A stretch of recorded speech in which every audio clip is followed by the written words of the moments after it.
In this video, I'm going to show you why your dynamic stretching might not be any better than static stretching. Stick around because what I'm going to show you is really going to surprise you. If you've already seen my video about the problems of stretching before running, then you're already familiar with the concept I'm going to teach you today. If you haven't seen it, I recommend that you watch that one too. It's pretty much common knowledge for most runners that static stretching before you run is not a good idea. You should do dynamic stretching before and save your static stretching for after, just to make sure we're on the same page. Dynamic stretching is defined as using movement and momentum to take your muscles through an extended range of motion. Some common examples of this are leg swings, side-to-side leg swings, high kicks, hamstring stretch, standing glute, or piriformis stretch. After learning from muscle activation technique specialist Deb Hellman about the problems of static stretching, I wanted to see if dynamic stretching had the same response. So I took one of my runners, Lily, back to see Deb to check it out. Deb's going to use the same technique as before. She's going to test one of Lily's muscles to make sure that it's firing properly. She's going to let Lily stretch it with a common dynamic stretch, and then she's going to retest it to see what happened. Let's go see.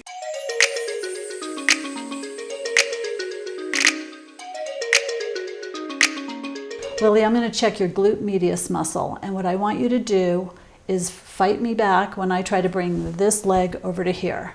And ready and resist. There you go, perfect. We just tested your glute medius muscle to make sure that it can contract on demand, and you're strong as a rock. Lily, hop on up. I'm going to have you do a dynamic stretch. What I want you to do now is a dynamic drill. And I want you to use your right leg, and I want you to swing it back and forth, holding on to this. Give it about 10 good swings. I'll get out of your way.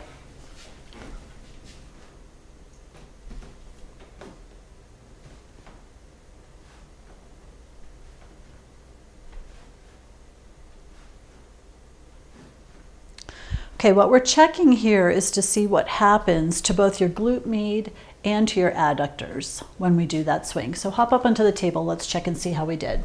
Okay, Lily, we just had you swing your leg back and forth pretty aggressively in front of your body with your dynamic stretching. What I want to check is your glute med muscle that we had verified was nice and happy before. So I want you to lock your knee. I'm going to bring this leg over to here, and when I say resist, don't let me do it. Ready and resist. Okay, good try. Let's try again. Ready and resist. Now, interestingly, when you swing it out, you are also stretching an adductor. So let's check a random adductor and see how you did. So we want you to turn your leg in. I'm going to take this leg out to the side. When I say so, don't let me do it. Ready and resist. Okay, try again. Ready and resist. There you go. I've said it before and I'll say it again. This is not a trick. Nobody's manipulating the force to pull the wools over your eyes. We're not selling anything here. I'm just passing on some really awesome stuff that I've learned over the years. So let's get back to learning. So what you've done with the dynamic stretching is you've taken out your abductor and your adductor's ability to contract on demand. In this case, glute med is disrupted and can be so for up to 5 hours. But by taking the tension out of the tissue with that stretch, you've lost your ability for your nervous system to interact with the muscle and get it to contract on demand. So not a great idea to do before you go running, because you need these to stabilize your leg moving in the forward plane of motion. Well, clearly we demonstrated that when you use your leg as a pendulum and move it rapidly in front of your body, it's disruptive to your ability to contract your muscles on demand. We don't want to do that before we run. Okay, well, which dynamic stretches are good and which ones are bad? So when you feel a stretch, literally a pull on the muscle, that's likely disrupting the muscle. There are a series of dynamic drills that are healthy to do that won't create that shutdown of the muscle. Deb explained to me the physiological rules of how the muscles respond to stretching.